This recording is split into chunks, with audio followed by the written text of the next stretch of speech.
everyone, Corey here. So, I might explain my getup for you. It was raining very hard on the way to work today, and I didn't bring an umbrella, so I got soaked. So for this whole video, I'm going to be wearing my dragon onesie that I usually wear for our Black Friday weekend. But today, while my clothes dry, I'm going to be dressed as a dragon. So it has nothing to do with the video, but here we are. Alright, so I have a very exciting video, and I have for you today a book haul.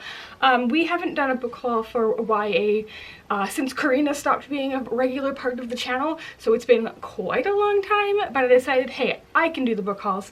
So I've collected all of the ARCs that publishers sent us for the months from July of this year through January of 2020. So these are all the ARCs that we had on our shelves in our YouTube room, and I'm just going to show them off for you, maybe give you like a quick one line about what they're about, because obviously I'm not 100% sure as I haven't read any of these books. Yeah, so I was going to show some off for you today. I think I have about 20 books to show you, so let's get into it. So the first book I have to show you is Maybe This Time by Kasie West. This came out back in July. I am excited to finally pick it up. This is about a girl named Sophie who works for her small town florist, and so she's at all of like the big events that happen in her town, and then she meets a boy named Andrew who she does not get along with, and he works for the town's chef, so he's also at these events, and the tagline of the book is 1 year, 9 events, 9 chances to fall in love.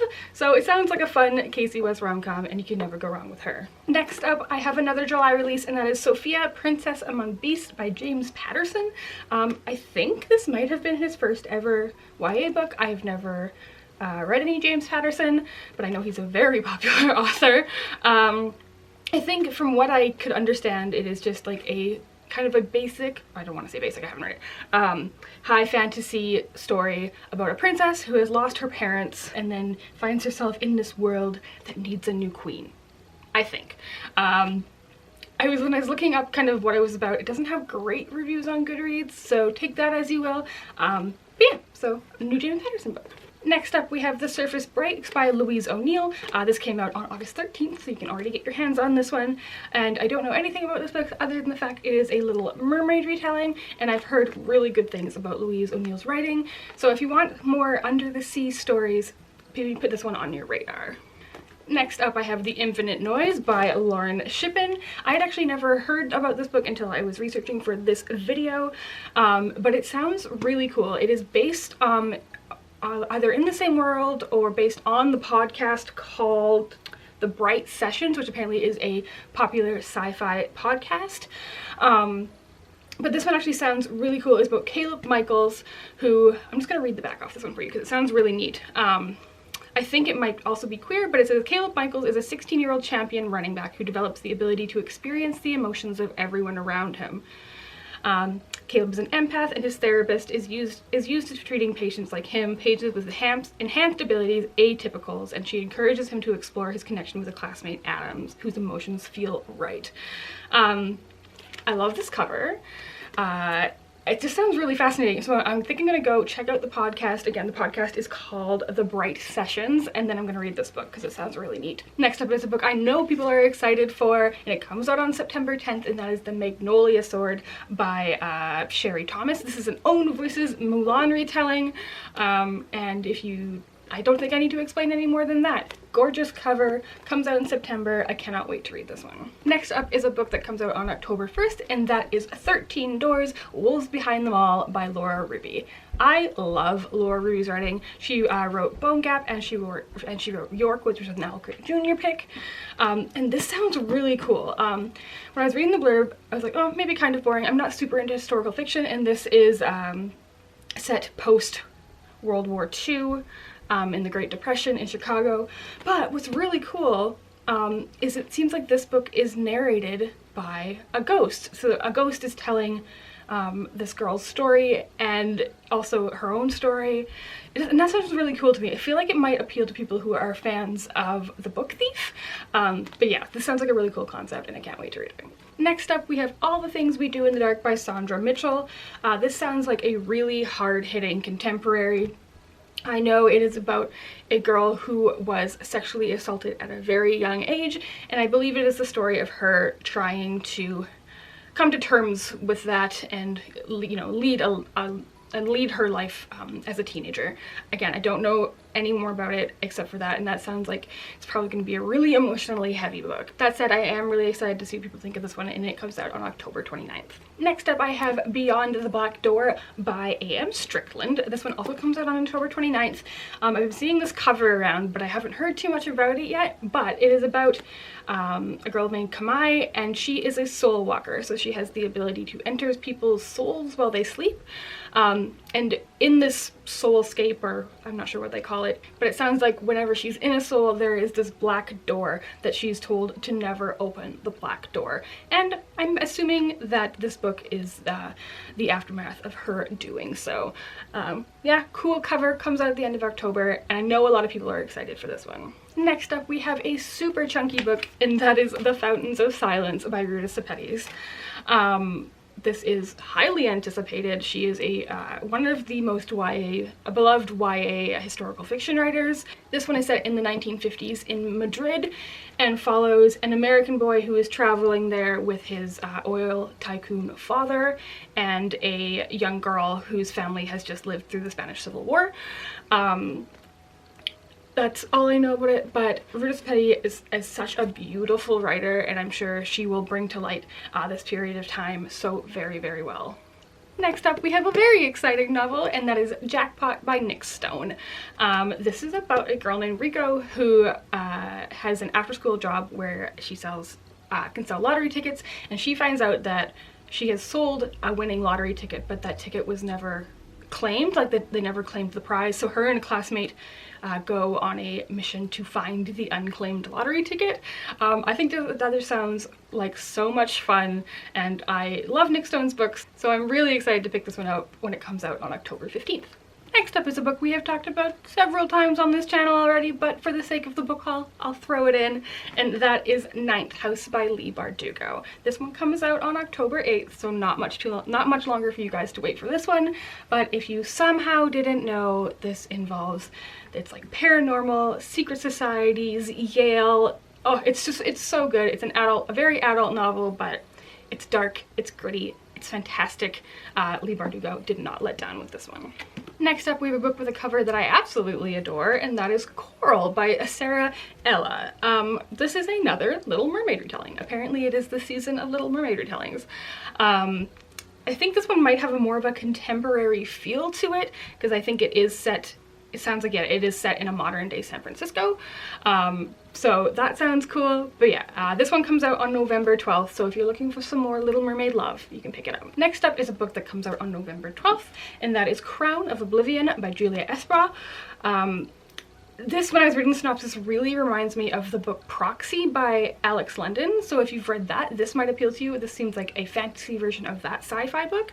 But this is set in a world in where there's enchanteds who are like the superior people and the outsiders who are the inferior, and the outsiders are indentured to the enchanted. So if an enchanted person steps out of line or does something wrong, they are like the surrogate.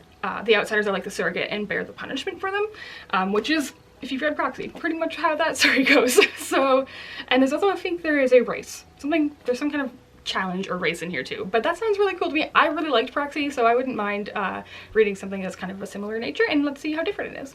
Next up, I have A Thousand Fires by Shannon Price. This one comes out on November 5th. It is tagged as being The Outsiders meets the Iliad, which sounds really cool, and on the back says 10 years, 3 rival gangs, 1 girl's epic quest. That sounds awesome. I'm very intrigued. I really like this cover, and I will for sure be picking this up. Next, I have Song of the Crimson Flower by Julie C. Dow. This comes out on November 5th. I think this is a companion to her Forest of a Thousand Lanterns series, but I don't think you have to read that to read this. Sounds like this is about a girl named Lan, who is a wealthy nobleman's daughter who turns down a fisherman's son named Bao, who loves her, but she turns him down.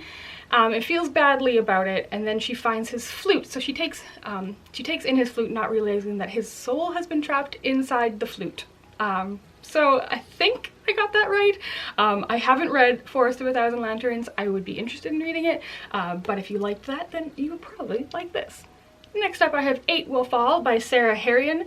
This comes out on November 26th, and this is about a group of 8 criminals who are sent, I'm assuming by the state or the people who have them prisoner, on a deadly mission to destroy an evil that is plaguing their kingdom. Right? That sounds right. I don't know about you, but I am always here to read about a band of misfits, so I'm definitely excited to see how this group dynamic goes. I believe it's told in multiple points of view, which is also something I enjoy. Next up we have The Queen's Questioner by Nikki Katz. This is about a boy named Kaelin, who has the ability to see people's memories when he touches them. So he is, of course, the king's questioner because he can touch people and find out their secrets. One day the prince gets sick and the king asks Kaelin to touch the prince to try to help, and when Kaelin touches him, he discovers that the prince actually has a sister who has been banished, and this sister might hold the key to either saving or destroying their kingdom.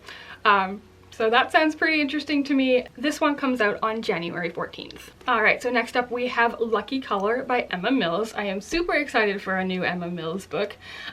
This is about a girl named Nina who is a senior in high school, and she decides to take a radio broadcasting class. And it sounds like they have like a group of kids who have joined this class that don't necessarily get along or see eye to eye. Emma Mills is such a fantastic contemporary writer. I will for sure be reading this one. Next, I have Beyond the Shadowed Earth by Joanna Ruth Meyer. This is about a girl named Ida. I love the concept of this book. It's about a girl named Ida who is like desperate to be the next empress, and she believes that she has to barter with the gods in order to become the empress, and she barters away to the gods her best friend's soul. So that sounds really interesting. It just sounds like a kind of like morally gray character, and I cannot wait to read this, and this cover is beautiful. This one comes out on January 14th. Next up we have a book that comes out on January 7th, and that is Oasis by Katya de Becerra. This is set at the beginning. There is a group of friends on an archaeological dig, I believe, and a huge sandstorm hits and destroys everything. And then they stumble upon an oasis that seems to have everything they need to survive, but it seems like maybe they can't leave the oasis. When I was reading just like synopsis for this book, I was kind of giggling to myself because it really reminded me of the song Hotel California by the Beatles. So if you know that song, you know what I'm talking about. But yeah, this sounds like a very intriguing read, and one I'm definitely interested in keeping my eye on. Alright guys, we've made it to the end. We have last but not least, I have Black Girl Magic by Echo Brown. The remarkable story of a teenage wizard. Echo Brown is a wizard from the east side of Cleveland where apartments are small and parents suffer from addictions to the white rock, yet there is magic everywhere. New portals begin to open when Echo transferred to the rich white school on the west side, and an insightful teacher becomes a pivotal mentor. This sounds really, really interesting. It says heavily autobiographical, infused with magical realism, fearlessly explores the intersections of poverty, sexual violence, depression, racism, and sexism, all through the arc of a transcendent coming-of-age novel. I love this cover. I had actually never heard of this book before I started researching for this video, so I'm super, super excited to get to this one. Alright guys, so that was my book haul. I realize I'm probably missing some arcs that you would assume we have, and we probably do, but they might be either on Karina's shelves upstairs, or we might have borrowed them and taken them home. So these are just the ones that I have on our arc shelf right now. If there are any other books coming out in the next few months that you are really excited for, leave them in the comments down below. I would love to hear your opinions. And if you like this video and my dragon onesie, please give it a thumbs up and subscribe to our channel for more videos every single week. Happy reading, and thanks for being awesome. Bye!